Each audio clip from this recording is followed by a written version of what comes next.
आलात? बसा, पाणी आणते. आणि काय हो, साक्षी कुठे? झालं?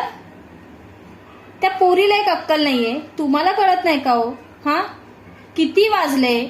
हा, ट्युशनवरून सर घरी येता येत नाही का तिला? मला ना खरंच कंटाळा आलाय बोलून बोलून. हा, डोक्यावर बसवल्या तुम्ही. अहो समजा थोडं, पोरगी वयात येते. हा, घरी यायचं, हातपाय धुवून जायचं खाली विचारून, ते नाही. खरंच काय बोललं ना की तुम्हाला राग येतो. लाडाची ना तुमची. हा, पण लाडाची बोलून ना एक दिवस ना मिऱ्या वाटेल डोक्यावरती, तुम्हाला कळेल. काय बोलून फायदा नाही, जाऊ द्या. येऊ देस तिला, आता बघतेस बरोबर. डोक्यावर चढायला लागले, जास्त काय बोलत नाही. आणि काय बोलायला गेली की तुम्ही हायतच मध्ये मला बोलायला. जाऊ दे, सोडा.